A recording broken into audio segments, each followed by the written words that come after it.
Are you somebody who feels that you know a lot of things, you have read a lot of things, but when it comes to writing the answers, you're not able to structure your answers and you're not able to identify as to what you have to write and what you don't have to write? Then this particular video is for you. Hello everyone, my name is Shubham Singh Hania and I'm your mentor for UPSC Commerce as well as Management Optional. Now I have been speaking to a lot of students who have been telling me, who have just written their mains, UPSC mains in Management Optional as well as in Commerce Optional, that sir हमने बहुत सारे topics पढ़े होते हैं but जब हमारे सामने question आता है हम ये डिसाइड नहीं कर पाते कि हमें क्या चीज लिखनी है और क्या चीज नहीं लिखनी.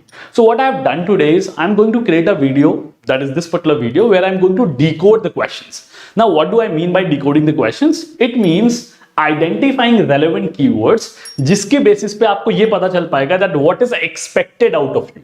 कई बार क्या होता है, हमें बहुत कुछ आता है और बहुत कुछ हम लिखना चाहते हैं और लिख भी सकते हैं, we can write wonderful answers, but just because हम क्वेश्चन को ठीक तरीके से समझ नहीं पाते हैं, what is expected out of us, we are not able to write good answers, we are not able to score good marks. तो यहां पे मैंने काफी सारे एग्जांपल्स लिए हैं, काफी सारे कीवर्ड्स लिए हैं और उसके बाद कुछ क्वेश्चंस मैंने आपके यूपीएससी मैनेजमेंट ऑप्शन से उठाए हैं to show you as to what is expected from you based on those keywords. So I would request please do watch this video till the very end. ठीक है, चलो let's get started. Let's have a look at these keywords first. पहले इन keywords को एक बार देख लेते हैं and then probably we can go ahead and we can have a look at some of the examples from your UPSC management optional question paper.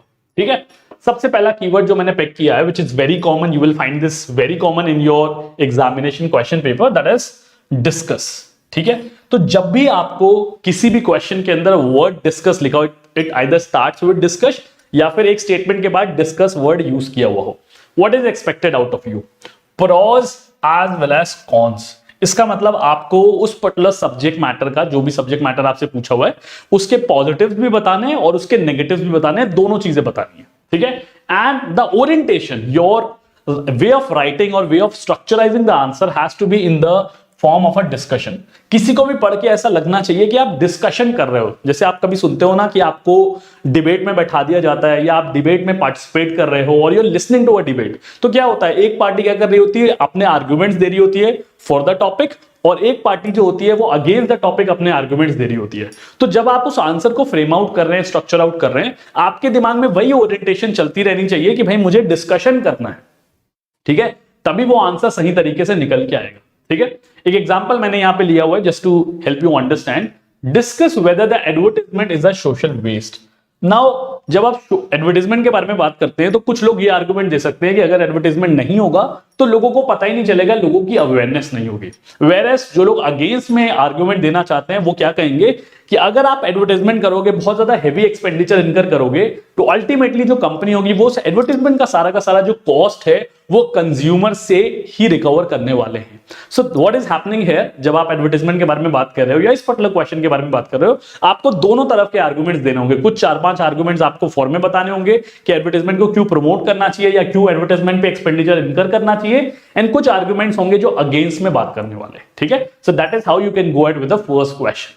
अगली बार जब आप ये टर्म्स देखें तो आपको आइडेंटिफिकेशन होनी शुरू हो जानी चाहिए, and simultaneously when you are writing your answers, when you are practising your answer writing, then आपको यही स्ट्रक्चर फॉलो करना है. तब आपको ऑटोमेटिकली आदत पड़ जाएगी फाइनल एग्जाम में इसी स्ट्रक्चर पे आंसर लिखने की. ठीक है, एक और टर्म देखते हैं, the term describe. Very common term. अब जब भी एक टर्म डिस्क्राइब आता है तो हमें क्या करना है, what is expected, detailed explanation of the subject matter. मतलब जो भी क्वेश्चन पूछा हुआ है, जो भी कीवर्ड्स आपको गिवन है, जो भी थीम पूछी हुई है, उसको डिटेल में डिस्क्राइब करना है. अब जब मैं डिटेल के बारे में बात करता हूं तो कई स्टूडेंट्स क्या गलती करते हैं कि वो सिर्फ पॉइंट्स को लिस्ट कर देते हैं. You do not have to just list it. आपको उन पॉइंट्स को अच्छी तरीके से एक्सप्लेन करना है, अच्छी तरीके से कंसेप्ट को एक्सप्लेन करना है by giving relevant example. Let's have a look at a question. Describe the role of non financial incentives in motivating the employees. अब आपको पता है फाइनेंशियल इंसेंटिव्स क्या होते हैं, जहां पे आप इकोनॉमिक रिवॉर्ड्स वगैरह देते हैं. नॉन फाइनेंशियल इंसेंटिव्स क्या हो गए, जो एडिशनल पर्क्स होते हैं. लेट्स से आपने उनको कह दिया कि भाई आपको रिकॉग्निशन दिया जाएगा, आपको लोगों के सामने बुला के एक मोमेंटो ऑफर किया जाएगा. All of these things are going to happen. तो यहां पे बेसिकली आपको क्या करना है, सबसे पहले आपको कुछ नॉन फाइनेंशियल इंसेंटिव्स के बारे में बताना है, and then you have to describe कि किस तरीके से ये नॉन फाइनेंशियल इंसेंटिव लोगों को मोटिवेट करने की कोशिश करते हैं. Probably you can bring in some motivational theories here, जहां पे आप ये बता सकते हैं कि लोगों की एस्टीम नीड्स होती हैं. ठीक है, apart from their physiological needs, उनकी एस्टीम नीड्स होती हैं। और जब आप लोगों को पब्लिक में बुला के रिकॉग्नाइज करते हो, ठीक है, अप्रिशिएट करते हो, ठीक है, लोगों के सामने प्रेज करते हो, तो उनको एक सेल्फ वर्थ की फीलिंग आती है, उनकी एस्टीम लेवल को अच्छा फील होता है, ठीक है, and they get motivated to do much better work and with a lot of more commitment, ठीक है। तो प्रोबेबली इस डायरेक्शन में आप इस क्वेश्चन को आंसर कर सकते हो, बट डिटेल में डिस्क्रिप्शन होना चाहिए अलॉन्ग विद रेलेवेंट एग्जांपल्स, ठीक है। तीसरा कीवर्ड देख लें, डिफरेंशिएट, वेरी कॉमन वर्ड। ये आपको हमेशा 1 से 2 क्वेश्चन आपको मैनेजमेंट ऑप्शनल में जरूर मिलेगा जो डिफरेंशिएशन के बारे में बात करेगा, जहां पे आपको डिफरेंशिएट करना होगा। अभी जब मैं आपको एग्जांपल दिखाऊंगा तो भी आप नोटिस करोगे कि ये वर्ड यूज किया गया था। यहां पे क्या करना है, detailed comparison between the subject matter. अब मैं यहां पे एक कॉमन मिस्टेक बताता हूं जो एस्पिरेंट्स गलती करते हैं। एक तरीका क्या है कि आपने टेबल बना ली, पहली बात तो आपको हमेशा कोशिश करनी चाहिए कि आप टैबुलेशन में इस क्वेश्चन को आंसर करें। सेकंड तरीका क्या है, जब आप इस क्वेश्चन को आंसर कर रहे हो, you should try and give a third column. एक कॉलम तो हो गया, लेट्स से 2 टर्म्स हैं, ए टर्म बी टर्म, जिनके बीच में आपको डिफरेंशिएट करना है। एक थर्ड कॉलम भी आपको क्रिएट करना चाहिए जिसे हम कहते हैं बेसिस ऑफ डिस्टिंक्शन। खुद सोच के देखिए कि जब एक एस्पिरेंट एक थर्ड कॉलम क्रिएट कर देता है बेसिस ऑफ डिस्टिंक्शन, जहां पे आपने कुछ एलिमेंट्स आइडेंटिफाई कर रखे हैं, कुछ पैरामीटर्स आइडेंटिफाई कर रखे हैं, जिनके बेसिस पे आप क्वेश्चन को डिफरेंशिएट करने की कोशिश कर रहे हो, it gives a very vibrant image to the examiner कि this candidate has understood it. ऐसा नहीं है कि रैंडमली कुछ दिमाग में आया और डिफरेंस बना के लिखना शुरू कर दिया। You already have pointers, you already have element जिस पे आप बिल्ड अपॉन करने की कोशिश कर रहे हो। तो this should be a right way of attempting this kind of question, कि एक बेसिस ऑफ डिस्टिंक्शन बताया, फिर ए एलिमेंट लिखा, फिर बी एलिमेंट लिखा, and you start differentiating them with a lot of detail explanation. एक एग्जांपल देख लेते हैं, differentiate between bonus shares and right shares. Now this is a question from accounting for managers. आपको bonus shares और right shares के बीच में difference करना है। पहला बेसिस ऑफ डिस्टिंक्शन क्या हो सकता है, मीनिंग, ठीक है, whether the consideration is paid or not। Bonus shares में जैसे नॉर्मली कंसिडरेशन नहीं पे करनी होती और राइट शेयर में आपको पे करनी होती है। तो इस तरीके से 4-5 बुलेट पॉइंट्स बना के आप बेसिस ऑफ डिस्टिंक्शन बता सकते हैं, and then you can make a comparison between both these terms, ठीक है। That would be a right approach to answer such question. Fourth term जो थोड़ा सा कंफ्यूजिंग लगता है स्टूडेंट्स को, दैट इज इलूसिडेट, ठीक है। और साथ साथ मैं आपको यह भी बता दूं कि आपको इन टर्म्स के बीच में भी अंतर पता होना चाहिए कि किस टर्म को आप दूसरे टर्म से कैसे डिफरेंशिएट कर सकते हैं। फॉर एग्जाम्पल यहां पे देखते हैं, illustrate the argument with examples and reasons. अब यहां पे ध्यान दीजिए that how is the term elucidate different from discuss. जब हम डिस्कस के बारे में बात कर रहे हैं तो हमें एक डायरेक्शन में मूव करने को नहीं कहा जा रहा, हमें प्रोज एंड कॉन्स दोनों बताने हैं। बट जब हम इलूसिडेट करने की बात कर रहे हैं तो हमें क्या करना है, हमें एक चॉइस लेनी होगी probably, that whether we want to go in the for direction और we want to go in the against direction, और उसे हमें रेलेवेंट एग्जांपल से, सपोर्टिंग आर्गुमेंट से जस्टिफाई करना होगा। For example, everything is fair in marketing in order to survive in the market, elucidate. तो यहां पे आपके सामने एक स्टेटमेंट दे दिया गया कि हर चीज जायज है मार्केटिंग के अंदर, everything is can be done, anything can be done and everything can be done when you are doing marketing. जब आप मार्केटिंग कर रहे हैं, मार्केटिंग प्रोफाइल में काम कर रहे हैं, in order to survive in the market, ठीक है। अब यहां पे आपकी ओरिएंटेशन क्या होनी चाहिए, first you have to take a call whether you want to go in the forth direction और you have to go in the against direction. Majorly यहां पे आप अगेंस्ट डायरेक्शन में जाएंगे कि नहीं, हर चीज फेयर नहीं होती है। You can not do things in terms of marketing which are unethical in nature or are morally incorrect।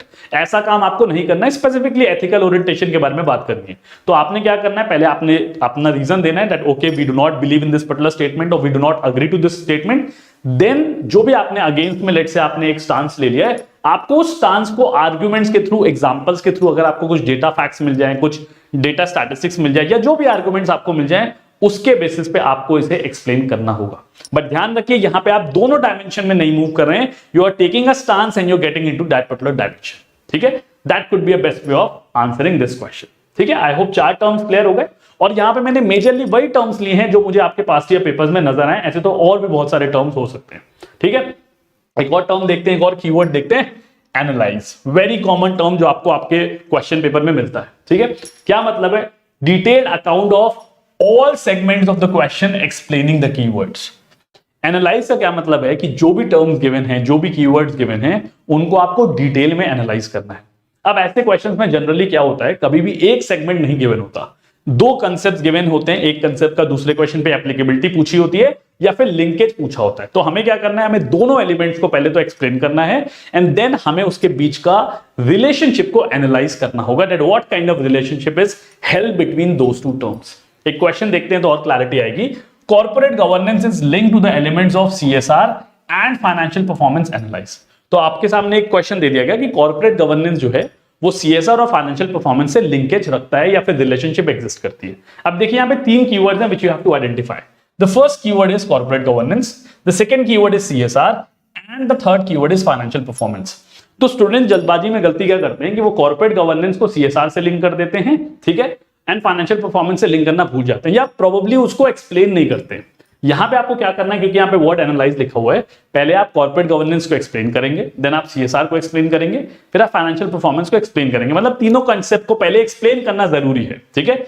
The second part of the question is going to be कि corporate governance को आप link करेंगे CSR से और reason देंगे analyse करते हुए कि आपको क्या लगता है, what are the reasons, what are the argument जिसकी वजह से कॉर्पोरेट गवर्नेंस सीएसआर से लिंक्ड है। सेकंड पार्ट आप क्या करेंगे नेक्स्ट पार्ट में, कॉर्पोरेट गवर्नेंस को फाइनेंशियल परफॉर्मेंस से लिंक करने की कोशिश करेंगे कि क्या कॉर्पोरेट गवर्नेंस फाइनेंशियल परफॉर्मेंस से लिंक होता है कंपनीज के या फिर नहीं। तीनों पार्ट्स में से अगर आपने एक भी पार्ट मिस कर दिया बिना एक्सप्लेन किए, आपके मार्क्स कम हो जाएंगे, ठीक है। तो एनालाइज के अंदर आपको ये करना है। और अगर आपको लगता है कि नहीं रिलेशनशिप नहीं एग्जिस्ट करता, let's say you believe that there is no relation, तो आप वो आर्गुमेंट उठाएंगे एंड अकॉर्डिंगली आप उस लिंकेज को एक्सप्लेन करेंगे विद रेलेवेंट एग्जांपल्स। एग्जांपल्स देना बहुत ज्यादा जरूरी है, बिकॉज जब आप एग्जांपल देते हैं या जब आप डेटा पॉइंट्स देते हैं या जब आप स्टैटिस्टिक्स देते हैं अपने आर्गुमेंट को बैक करने के लिए, you are providing a solid justification to your argument. वरना क्या होता है, you are just giving a justification, just giving an argument without giving their application और एग्जांपल्स, ठीक है। तो वो सॉलिडिफाई नहीं कर पाता आपके उन आर्गुमेंट्स को, तो वो करना बहुत ज्यादा जरूरी है,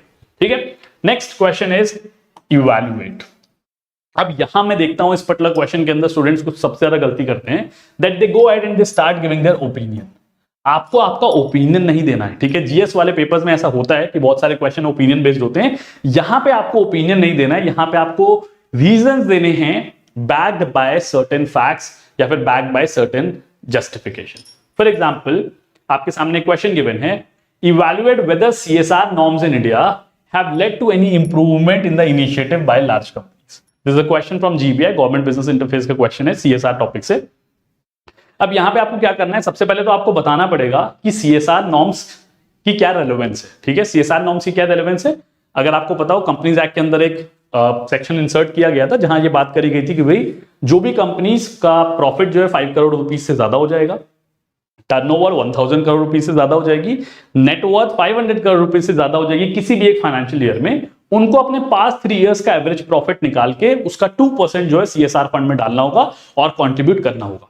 इस नॉर्म के बारे में बात हो रही है, यहां पे देखिए क्लियरली लिखा हुआ है वेदर सीएसआर नॉर्म्स। अब लेट सपोज कि आपको सीएसआर नॉर्म्स के बारे में पता ही नहीं है, so you can not answer this question, वरना आप क्या करेंगे, हाफ बेक्ड आंसर्स लिखेंगे। तो यहां पे पहले आपको क्या करना है, पहले आपको बताना है कि भाई सीएसआर नॉर्म्स क्या थे, या ब्रीफली बिल्कुल बहुत ज्यादा डिटेल में ना जाके, and then you have to talk about, then you have to evaluate कि क्या सच में इन सीएसआर नॉर्म्स से कुछ फायदा हुआ है। कुछ आर्गुमेंट्स हैं ऐसे, या कुछ स्टडीज ऐसे हैं, या कुछ annual reports of the companies ऐसे हैं जो इस बात को जस्टिफाई करती हैं कि हाँ लोगों ने 2% से ज्यादा स्पेंड करना, खर्च करना शुरू किया या फिर और अच्छे इनिशिएटिव्स लेने शुरू कर दिए। फॉर एग्जांपल अगर आपको कुछ एग्जांपल्स पता हो कि रतन टाटा जी जो है बहुत ज्यादा कंट्रीब्यूशन करते हैं, और Tata is one such company जिसका कंट्रीब्यूशन जो 2% से बहुत ज्यादा है। इसी तरीके से और भी बहुत सारी लार्ज कंपनीज है जिन्होंने बहुत से mid day meal programmes, school खोलना, कोविड के टाइम पे बेड्स अरेंज करना, इस तरीके के बहुत सारे सीएसआर लेड इनिशिएटिव शुरू कर दिए थे after the insertion of this particular CSR norm, कि अब गवर्नमेंट प्रमोट कर रही है, we want to be in the good books of the society, we want to be in the good books of the government, let's start taking some kind of initiatives. तो उन initiatives के बारे में आपको यहां पे डिटेल में बात करनी होगी एंड बताना होगा, इवैल्यूएट करना होगा कि क्या सच में कुछ फायदा हुआ है या फिर नहीं, ठीक है। आगे बढ़ते हैं, the next keyword is comment. ये भी आपको मिल जाता है, एक स्टेटमेंट गिवन होता है और उसके बाद में लिखा होता है कमेंट। तो यहां पे आपको क्या करना है, requires an opinion but supported by facts और सम डेटा पॉइंट। जब आप कमेंट पूछ रहे हैं तो यहां पे एक्चुअली आपको अपना ओपिनियन देना है, ठीक है। आपको अपना ओपिनियन देना है, बट वो रैंडम ओपिनियन नहीं हो सकता। मैं ये नहीं कह सकता कि मुझे ख्याल ऐसा आ रहा है या मेरा मन ऐसा कर रहा है इसलिए मैं ये ओपिनियन देना चाहता हूं। आपके पास डेटा पॉइंट्स होने चाहिए। फॉर एग्जांपल अगर मैं कहता हूं कि भाई लिटरेसी लेवल जो है लास्ट 10 इयर्स में 20% बढ़ी है, या लास्ट 20 इयर्स में, लास्ट 10 इयर्स में literacy level has certainly improved, तो मुझे सेंसस सर्वे या जो भी स्टैटिस्टिकल इंस्टीट्यूट्स होते हैं जो रिकॉर्ड कीपिंग करके डेटा पॉइंट्स निकाल के स्टैटिस्टिक्स देते हैं कि हाँ भाई 2010 में इतना था लिटरेसी रेट और अब 2021 में 2020 में so and so percentage of literacy rate has increased. तो आपको वो स्टैटिस्टिक्स देनी होगी वहां पे अपने ओपिनियन को जस्टिफाई करने के लिए। अगर आप सिर्फ ओपिनियन दे देंगे without justifying it with statistics, without justifying it with any kind of report, उस ओपिनियन की स्टैंड अलोन कोई भी वैल्यू नहीं है और वहां पे मार्क्स डिडक्ट होते हैं। ठीक है, फॉर एग्जाम्पल यहाँ पे क्वेश्चन गिवन है, comment upon the role of women directors in improving the decision making on corporate boards. और एग्जामिनर्स को बहुत अच्छा लगता है जब आप चीजों को लिंक कर पाते हैं। अब आप खुद सोचो यहां पे बेसिकली ये क्वेश्चन क्यों डाला गया, क्योंकि कंपनीज एक्ट 2013 के अंदर एक सेक्शन डाला गया था जहां पे एक मैंडेटरी प्रोविजन लाया गया and it has been constantly improving कि आपको अपने बोर्ड के ऊपर सर्टेन क्लासेस ऑफ कंपनीज, ठीक है, जहां पे जो पेड अप शेयर कैपिटल है वो 100 करोड़ रुपीज से ज्यादा है और जो टर्नओवर है वो 300 करोड़ रुपीज से ज्यादा है, उन लोगों को एक विमेन मैंडेटरी अपने बोर्ड ऑफ डायरेक्टर्स में इंक्लूड करना जरूरी था। इस प्रोविजन के बारे में बात हो रही है, तो अगर आप 2 लाइन में ये प्रोविजन बताएंगे the examiner is going to be impressed कि हाँ इसको पता है, सिर्फ रैंडमली बात नहीं कर रहा है। तो 2 लाइनें आपने बता दी and then you talk about that okay I feel that they have made a lot of contribution in improving the decision making, probably because जब वुमेन बैठती हैं तो लोगों का पर्सपेक्टिव बदल जाता है। ठीक है, बहुत सारे कंसेप्ट्स हैं, जब वुमेन बैठती हैं तो वो अलग अलग डायमेंशंस लेके आती हैं, they provide much more strategic linkages, उनका जो बिहेवियर का तरीका होता है, सिचुएशंस को डील करने का तरीका होता है वो बहुत अलग होता है। फॉर एग्जांपल एक स्टडी कहती है, एक रिसर्च स्टडी कहती है कि जो वुमेन होती हैं they are more what you say risk lovers than males. ठीक है, बिकॉज प्रोबेबली मेल्स की ओरिएंटेशन ऐसी हुई है कि उनको फैमिली देखनी है, फैमिली संभालना है, तो वो थोड़े से रिस्क एवर्स हो जाते हैं, but women are risk lovers. तो इस तरीके के कुछ डेटा पॉइंट्स, जो भी आप ओपिनियन दे रहे हैं, व्हाटएवर इज योर ओपिनियन, उसको आपको स्टैटिस्टिक्स और डेटा पॉइंट से जस्टिफाई करना होगा and then only you can go ahead with this particular answer. दो ओपिनियन देना है but backed by statistics and data points. Last but not the least, very common, the most common term I would say, इससे common term आपको मिलेगा इन्हीं question के अंदर, explain. जब term explain आता है तो आपको more or less in 2-3 keywords को आंसर करने की कोशिश करनी है। One keyword is what is the concept we are talking about, why has that concept come up, why that particular theme or theory has come up and how it has come up. तो कोशिश करिए कि इन 3 keywords को आप explain के अंदर answer करने की कोशिश करिए और majority आपका जो आंसर है वो इलैबोरेट होके कॉम्प्रहेंसिव आंसर बन जाएगा। For example, explain the various principles of Fayol. Fayol के प्रिंसिपल्स के बारे में बताना है तो सबसे पहले बताना है भाई what are these principles, why have they come up, Fayol ने क्यों ये प्रिंसिपल्स लाए थे, what was the relevance and how are they making a valuable contribution in the achievement of objectives. Let's say why जो element था वो ये था कि भाई आपको कोशिश करनी थी कि भाई एफिशिएंसी अचीव हो जाए, एफिशिएंसी और इफेक्टिवनेस अचीव हो जाए, जो काम है वो और ज्यादा स्ट्रक्चर्ड हो जाए। Now how have these principles of Fayol help them, ठीक है, और व्हाट पे क्या बताना है, उन प्रिंसिपल्स के बारे में एक्सप्लेन करना है। 14 प्रिंसिपल्स थे फेयोल के, कुछ 4-5 एक्सप्लेन कर देंगे depending on the amount of number of marks और वेटेज ऑफ द क्वेश्चन, उसके अकॉर्डिंग आप उसको आंसर को लिख सकते हैं। तो ये तीनों एलिमेंट्स आपको, तीनों कंपोनेंट जो है वो आपको एक्सप्लेन करने होंगे when the word is given as explain. ठीक है, तो ये इंपॉर्टेंट 7-8 कीवर्ड्स मैंने आपके सामने लिए हैं। इस तरीके से और कीवर्ड्स हो सकते हैं, but I believe based on the past year paper analysis in 7 से 8 वर्ड्स के अंदर मेजॉरिटी ऑफ द कीवर्ड्स आपके कवर हो गए जो आपको डिकोड करने में हेल्प करेंगे। ठीक है, now let me just go a little more right, थोड़ा सा आगे चलते हैं and let's have a look at some of the examples which I have picked up from your UPSC 2022 management optional. अभी जो आपका एग्जाम कंक्लूड हुआ है 25 ऑफ सितंबर को, उसमें से मैंने कुछ क्वेश्चंस लिए हैं ताकि आप थोड़ा रिलेट भी कर पाएं that what have you written and what was expected out of you. ठीक है, तो पहला क्वेश्चन देखते हैं, differentiate between entrepreneur and intrapreneur. ठीक है, तो जैसे मैंने आपको बताया डिफरेंशिएट करना है, डिटेल कंपैरिजन, तो इसमें अगर आपने बेसिस ऑफ डिस्टिंक्शन बनाया था और उसके बाद डिफरेंशिएट किया था, you are going to get very good marks. और डिटेल्ड एक्सप्लेनेशन होना चाहिए between the comparison between entrepreneur and entrepreneur. ठीक है, so that was the first question. Second question है, explain the rationale behind companies providing benefits to the employees. Explain her what are these benefits, why are the companies providing it, how is it contributing towards motivating the employees or how is it making a contribution towards benefiting the organization. किस तरीके से benefit हो रहा है, क्या rationale है, वो तीनों के तेरे component जहां पे आपको आंसर करने होते हैं। ठीक है, थर्ड क्वेश्चन देखें, change or die is the rallying cry amongst today's managers. ठीक है, कि या तो आप चेंज होइए सिचुएशन के हिसाब से because the market is very very dynamic, और you have to die. Die means not, doesn't mean literally die, basically means you will not be able to survive in the market. ठीक है, ये आपके सामने एक स्टेटमेंट गिवन है। फिर क्या गिवन है, इनमरेट मतलब लिस्ट करना and explain the 3 approaches to managing organisational change. Again explain given है, तो आपको इन 3 अप्रोचेस के बारे में बताना था. What are the relevance of 3 approaches and how are they going to make a valuable contribution towards firms, enabling firms in handling और managing organisational change in the environment और per se within the organisation. तो explain term आ गया है, इनमरेट term आ गया है, तो उसके अकॉर्डिंगली आपको क्वेश्चन को आंसर कर देना था. ठीक है, नेक्स्ट क्वेश्चन देखते हैं, एक्सप्लिकेट. अब देखिए यहां पे कई स्टूडेंट्स ट्रिक हो गए होंगे अगर उनको एक्सप्लिकेट का मतलब नहीं पता होगा. एक्सप्लिकेट का मतलब कुछ नहीं होता, सिर्फ एक्सप्लेन इन डिटेल होता है. तो इस एक्सप्लिकेट वर्ड को आप सब्स्टिट्यूट कर सकते हैं with the word explain. Explain the concept of customer lifetime value, first part of the question, and it's applicability in customer relationship management. तो 2 पार्ट हैं, पहले आपको डिटेल में एक्सप्लेन करना है concept of customer lifetime value, जहां पे वही व्हाट, हाउ, व्हाई आप आंसर करेंगे. उसके बाद आपको क्या करना है और उसकी एप्लीकेबिलिटी बतानी है कस्टमर रिलेशनशिप मैनेजमेंट के अंदर, कि किस तरीके से कस्टमर लाइफ टाइम वैल्यू जो है वो सीआरएम में हेल्प करता है. आइडियली अगर मैं इसमें थोड़ा सा डिस्कशन करना चाहूं तो कस्टमर रिलेशनशिप मैनेजमेंट का क्या रोल होता है कि वो कस्टमर से अच्छा रिलेशन बना के रखता है. आपने कई बार देखा होगा कि किसी बैंक में आप एंटर करते हैं, आप घंटों लाइनों में खड़े रहते हैं, ठीक है, और वेरस कोई दूसरा आदमी आता है, वो सीधा आके मैनेजर के रूम में घुस जाता है और अपना काम करके 5 मिनट बाद चला जाता है, उसको चाय कॉफी सब कुछ ऑफर की जाती है. वाई? बिकॉज उसका जो कस्टमर लाइफ टाइम वैल्यू होगा, जितना वो कंट्रीब्यूशन, जितना वो बिजनेस, जितना वो रेवेन्यू लाके दे रहा होगा बैंक को, वो बहुत ज्यादा होगा. तो इसीलिए उसका सीआरएम का जो ट्रीटमेंट होता है, जो उसका रिलेशनशिप का ट्रीटमेंट होता है, वो बहुत एक्स्ट्राऑर्डिनरी होता है, बहुत प्रेफरेंशियल होता है. So I think that could be one example जिसको आप रिलेट कर सकते थे, linking customer lifetime value with CRM. ठीक है, लास्ट क्वेश्चन देखते हैं. Critically examine the various initiatives undertaken by government towards export import policy.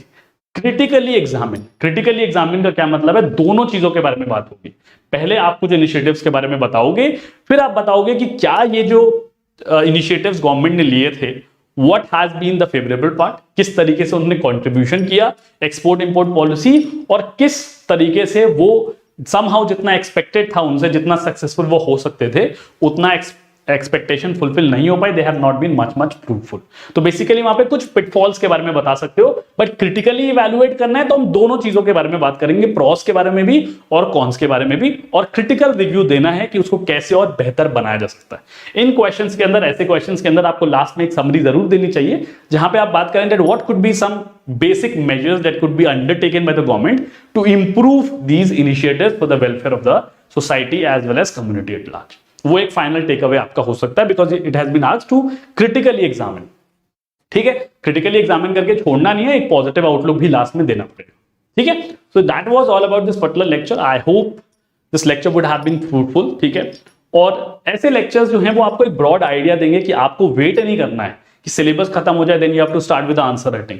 जैसे ही किसी एक particular subject, I am repeating once again, ये मैं पहले भी बता चुका हूं, जैसे ही आपको लगता है कि आपका एक सब्जेक्ट खत्म हो गया, या फिर let's say 50% of the syllabus has gone for one particular subject, start with answer writing. 7 से 8 आंसर्स, 8 से 10 आंसर्स लिखने की प्रैक्टिस करिए. इनिशियली 10-20 आंसर्स आपके अच्छे नहीं आएंगे, but sooner or later you will realise if you are taking feedback from your mentors या जो भी सीनियर्स है जिनकी गाइडेंस में आप लिख रहे हैं आंसर्स, उनके फीडबैक से, आपकी मेहनत की वजह से कुछ टाइम बाद आपको लगातार आपके आंसर्स में क्वालिटी इंप्रूवमेंट दिखना शुरू हो जाएगा, and that should be the M.